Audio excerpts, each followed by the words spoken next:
Hello বন্ধুরা, welcome W exam topper. দেখো, তোমরা বারবার রিকোয়েস্ট করছো দাদা সেফ স্কোরটা বলো, যে আমি কত স্কোর রাখতে পারলে আমি সেফ থাকবো। কারণ পরীক্ষা কিন্তু এখন একটাই হচ্ছে, তাই না? আগে কিন্তু যেমন দুটো পরীক্ষা তো পিডি হতো, তারপরে পিএমটিপিটি, তারপরে গেমেন্স। কিন্তু এখন কিন্তু একটাই পরীক্ষা, এবং সেটার পরে বেস করে পিএমটিপিটি, এবং সেটার পরে বেস করে তোমার ইন্টারভিউ, এবং সেটার পরে বেস করে তোমার মেন্স। ঠিক আছে, সমস্তটা ইম্পর্টেন্ট একটা পরীক্ষার উপরে। তো এই পরীক্ষার সেফ স্কোরটা কত, বারবার আমাকে রিকোয়েস্ট করছো। দেখো, অনেকে কনফিউশন আছে তো, যে কত রাখতে পারলে হবে। অনেকে প্র্যাকটিস সেট দিচ্ছ, বুঝতে পারছেন যে কত স্কোরটা সেফ স্কোর, মানে আমি এই প্র্যাকটিস সেট দিয়ে কত সেফ স্কোর। দেখো, অ্যাকচুয়ালি সেফ স্কোর কিন্তু একটা বলা যায়, কিন্তু কাট আপ বলা যায় না। কাট আপ তোমাকে বলবো না কত কাট আপ যাবে, সেটা পেপার দেখে অ্যানালিসিস করে তারপরে কাট আপ বলতে হবে। ঠিক আছে, জাস্ট সেফ স্কোর তোমরা যারা পরীক্ষা দিচ্ছ, প্র্যাকটিস করছো, ঠিক আছে, তার উপর বেস করে সেফ স্কোরটা কত হতে পারে সেটা কিন্তু আজকে এই ভিডিও আলোচনা করবো। তার আগে আমরা এখানে দেখবো যে প্রিভিয়াস ইয়ারের বিভিন্ন পরীক্ষার ফাইনাল কাট আপ কত ছিল। এটার পরে ডিপেন্ড করলে না তুমি অনেক বুঝতে পারবে, তোমাকে যে আমি যেটা বলবো না সেরকম অনেকটা অথেন্টিক মনে হবে। তো চলো ফার্স্টে আমরা প্রিভিয়াস ইয়ারের কাট আপগুলো করে দেখি। দেখো, এটা হচ্ছে প্রিভিয়াস ইয়ারের কাট আপ। ঠিক আছে, এই যে দেখতে পাচ্ছ 2018 সালে পেপার, 2019 সালের কাট আপ, 2020 সালের কাট আপ, 2024 সালে। এটা হচ্ছে কেপি যে পরীক্ষাটা হয়েছিল, কেপি এটা মেল, ঠিক আছে, আর এটা হচ্ছে ফিমেল, এই দুটো হচ্ছে। ইভেন তোমার আরেকটা পরীক্ষা হচ্ছে যেটা লেডি কনস্টেবল, এটা তার ফাইনাল, সবগুলো কিন্তু ফাইনাল কাট আপ প্লাস ইন্টারভিউ নাম্বার যোগ করে কিন্তু কাট আপটা। ঠিক আছে, এটা হচ্ছে ফাইনাল কাট আপ, এটা হচ্ছে ফিমেলদের। ঠিক আছে, তো এই কাট আপ থেকে আমরা বুঝতে পারবো যে আমাদের পেপারটা কেমন হবে। ঠিক আছে, আমাদের সেফ স্কোরটা কত রাখা যাবে। সেফ স্কোরটা যেটা আমরা প্রিভিয়াস কাট আপ দেখলে আমাদের একটা আইডিয়া আসবে, তাই না?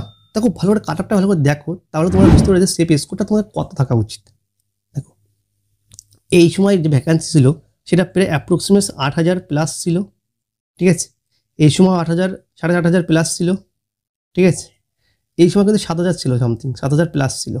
ঠিক আছে, আর এই সময় যে কেপিতে কত ছিল সিট, বড় যে তোমার হচ্ছে 800 ছিল। ঠিক আছে, এদেরও এরকম 800, 700 এরকম সামথিং ছিল। তো এই যে ভ্যাকান্সি, তার উপর যে কাট আপটা, কত ভ্যাকান্সি আছে তার উপর কাট আপটা কিন্তু ডিপেন্ড করে। ঠিক আছে, পেপার কেমন সেটাও ডিপেন্ড করে। তো ভালো করে দেখো, প্রথম দিকে কিন্তু কম্পিটিশন অত হতো না। ঠিক আছে, 18 সাল থেকে অত কম্পিটিশন হতো না, তার জন্য কাট আপ দেখো কাট আপটা কম আছে, তাই না? দেখো 19 সালে যে কাট আপটা হলো, তো কাট আপটা 56 চলে গেছে। ঠিক আছে, দেখো 100-র মধ্যে 56 মানে কি 56%। ঠিক আছে, তারপরে দেখো এই যে নাম্বারটা কত পার্সেন্ট হলো, 58.5। ঠিক আছে, জেনারেলটা বলেছি, ওবিসি, এসটি এগুলো দেখে নিও, লেখা আছে পাস দেখে নিও যারটা দরকার। ঠিক আছে, তারপর দেখো 71। ঠিক আছে, কেপিতে চলে, কেপিতে 71 চলে গেছে, মানে 71%। ঠিক আছে, ইভেন তারপর দেখো লেডি কনস্টেবল কত, 58.83, এত পার্সেন্ট। 100-র মধ্যে কিন্তু এগুলো। ঠিক আছে, ইন্টারভিউ যোগ করে যেহেতু।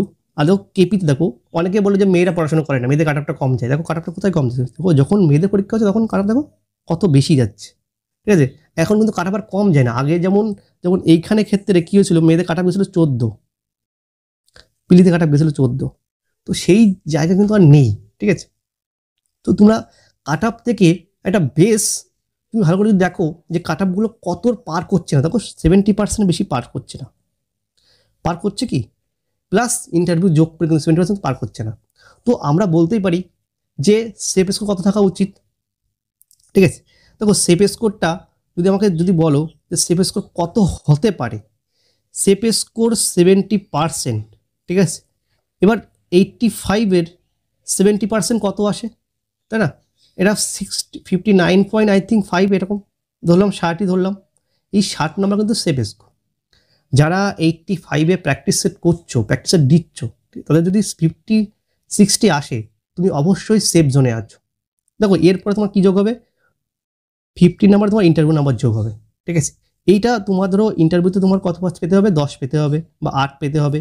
এর কম্পারে তুমি কম্পিটিশন থাকবে না, তুমি 5-6 পেয়ে তুমি পাস করতে পারবে না, তো তোমাকে এখানে আর বাড়াতে হবে। ঠিক আছে, তুমি যদি 10 পাও তখন 70 হয়ে গেল।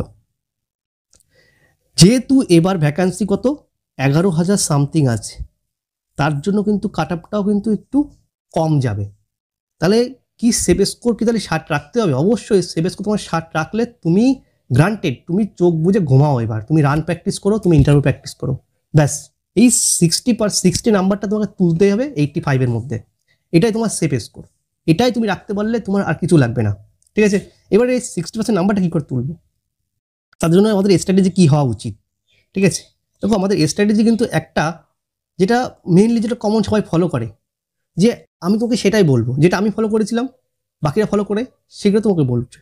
দেখো এখন কিন্তু তুমি দেখেছো পেপারটা, আমার আগের যে ভিডিওটা, ওখানে দেখতে পেয়েছো যে আমাদের টোটাল জিকেতে আসে কটা কোশ্চেন, 25টা কোশ্চেন আসে, ঠিক আছে। ম্যাথে কটা থাকে, 25টা কোশ্চেন ম্যাথে থাকে 25টা কোশ্চেন, এবং জিআই থাকে কটা কোশ্চেন, 25টা কোশ্চেন, ঠিক আছে। এবং ইংলিশে কটা থাকে, 10টা কোশ্চেন। এই যে 85 নাম্বার, এই 85 নাম্বারের মধ্যে আমাকে কি করে, আমাকে 60টা নাম্বার তুলতে হবে। জিকেতে ধরলাম তুমি মোটামুটি পারো, বাট তুমি যে আমার স্ট্র্যাটেজি দেখো, ওটাকে যদি ফলো করো তো তুমি অবশ্যই ইজিলি 20+ পেতে পারো, ঠিক আছে। তো ধরলাম তোমার 20+ হবে না, তোমার ধরলাম 18ই হচ্ছে, ঠিক আছে। 18 ওখান থেকে ক্যারি করছো। ম্যাথ তোমাকে প্র্যাকটিস করতে হবে, ম্যাথের স্ট্র্যাটেজি প্লাস ম্যাথের অ্যানালাইসিস সবই আমার চ্যানেলে রয়েছে, তুমি একবার দেখতে পারো। যার ম্যাথে ভয় আছে, দেখার পরে নিজে প্র্যাকটিস করে ভালো, ওইগুলোই করে তো আর কিছু লাগবে না, ঠিক আছে। ওই চ্যাপ্টারগুলো করলে আর কিছু লাগবে না, ঠিক আছে। ভালো করে বলছি কিন্তু, যাদের দুর্বল তারা অবশ্যই ভিডিও দেখবে। ম্যাথে তুমি 20 ধরলাম, ঠিক আছে, 20 ধরলাম, আমি মাথা রাখলাম যে 20 পেতে হবে তোমাকে। জিআইতে 22 তুমি তুলতে পারবে রিল্যাক্সে, জিআই খুব ইজি থাকে। আমাকে অনেক করে জিআর পরে ভিডিও আনতে, ভিডিও অবশ্যই তোমার নেক্সট উইকে আসবে, ঠিক আছে। তুমি যখন দেখতে পাবে জিআর, বিশেষ করে 4 বড় তো 8 থেকে 9টা চ্যাপ্টার ভালো করে করলে তো আর কিছু লাগে না, ঠিক আছে। ইংলিশ, দেখো ইংলিশে কিন্তু তোমাদের রিকোয়েস্ট, তোমাদের সুবিধা হয় তাদের কিন্তু ইংলিশের প্রত্যেকটা ওয়ার্ডের বাংলা মানে, ভোকাবস পার্টটা এখন ফলো করছে, তো vocabs part total complete vocab pass. এর কিন্তু একটা ভালো বাংলার সাথে, কারণ বাংলা একটা ইংলিশ ওয়ার্ডের সাথে বাংলা মানে কিন্তু পাওয়া যায় না। আমাদের যে বইগুলো পাই আমরা দেখি যে এসপ্রে বক্সি বা তোমার পিনাকেল অথবা তোমার ব্ল্যাক বুক, কোনো বাংলা ওয়ার্ড নেই, বা কোনো কোনো কোনো বাংলা কোনো কোনো ওয়ার্ড কিচ্ছু পাবে না। তার জন্য তোমাদের যাতে এই সুবিধা হয়, ঠিক আছে, তার জন্য কিন্তু এই বইটা করা হয়েছে। ডিসক্রিপশনে লিঙ্ক পেয়ে যাবে, যাদের প্রবলেম আছে তারা অবশ্যই দেখে নেবে। তো এখান থেকে তুমি 6 নাম্বার আশা করতেই পারো। দেখো যোগ করে কত হচ্ছে, এটা 40, 60, 66 হয়ে যাচ্ছে, আরামসে 66 পেয়ে যাচ্ছ তুমি, ঠিক আছে। যার মনে করো এই যে 6 নাম্বার এক্সট্রা হচ্ছে, 6 নাম্বার তো ধরলাম তোমার জিকেতে একটু কম হলো বা ইংলিশে একটু কম হলো, সামথিং কিছু কম হয়ে তোমার কিন্তু 60 তোমাকে রাখতেই হবে। দেখতে পাচ্ছ তোমাকে এক্সট্রাটা কিন্তু সেভাবে তৈরি করতে হবে। কি করবে, প্রত্যেক দিন 2 ঘন্টা করে জিকে প্র্যাকটিস করো, 2 ঘন্টা করে ম্যাথ প্র্যাকটিস করো, 2 ঘন্টা করে 2 ঘন্টা ছাড়ো, 1 ঘন্টা করলে হয়ে যাবে, 1 ঘন্টা করে জিআই প্র্যাকটিস করো, আর ইংলিশ 2 ঘন্টা করো। এইভাবে প্রতিদিন নিজের রুটিনটা সেট করে নাও। তারপর দেখো তোমার স্ট্র্যাটেজি হয় কিনা, তুমি এই যে সেফ স্কোর জোনে পৌঁছাতে পারছো কিনা। অবশ্যই তুমি এই জোনে পৌঁছাতে পারবে, ঠিক আছে। এই যদি ভালো করে প্রপার ফলো করো তো অবশ্যই তোমার জন্য এই স্কোরটা কিন্তু খুবই গুরুত্বপূর্ণ, ঠিক আছে। এই স্কোরের আশপাশে যদি তুমি থাকতে পারো, তুমি নিজেকে সেফ পারবে। এটা কিন্তু জেনারেলদের জন্য। এসসি ভাবে অনেকে ভাবে যে আমি এসটি, তো আমার কি এত করতে হবে, অবশ্যই টার্গেট যদি তোমার এটা থাকে তুমি এর আশপাশে চলে যেতে পারবে, ঠিক আছে। টার্গেট সবসময় একটু জেনারেল টার্গেট নিয়ে চলবে, এসসি থাকলে ক্লিয়ার হয়ে যাবে, ঠিক আছে। জেনারেল টার্গেট সবসময় নিয়ে রাখবে, জেনারেল পাস করতে আমাকে জেনারেল, তুমি ভাববো যে আমি এসসি বলে এসসি পরীক্ষা দেবে না, আমি জেনারেল, এসসি ভুলে যাও, আমি ওবিসি ভুলে যাও, ঠিক আছে, আমি এসটি ভুলে যাও, আমি ইডব্লিউএস ভুলে যাও, আমি জেনারেল, ব্যাস কম্পিটিশন শুরু করে দাও, তারপরে দাও কী হয়, ঠিক আছে। তো অবশ্যই তোমাদের এই ভিডিওটা মাথায় রেখে এই যে টাইম লাইনটা, এটাকে ভালো করে মাথায় গেঁথে রাখবে, স্ক্রিনশট মেরে রাখতে পারো, তোমাদের হেল্পফুল হবে, ঠিক আছে।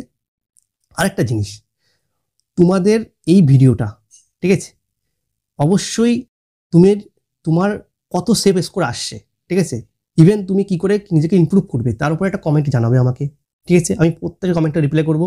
ইভেন তুমি ভিডিও কেমন হলো তারপর লাইক করবে, ইভেন তোমার যে সমস্ত বন্ধুদের এই প্রবলেমগুলো হচ্ছে তাদেরকে শেয়ার করবে, বিভিন্ন গ্রুপ বা বিভিন্ন তাদের বন্ধুদেরকে শেয়ার করবে, ঠিক আছে। তো দেখা হচ্ছে নেক্সট ভিডিওতে। আর পরবর্তী ভিডিওতে তুমি কী চাও, কিসের উপরে, কোন টপিকের উপর চাও, অবশ্যই তুমি কমেন্টে জানাবে, ঠিক আছে। তো অল দ্য বেস্ট, দেখা হচ্ছে নেক্সট ভিডিওতে।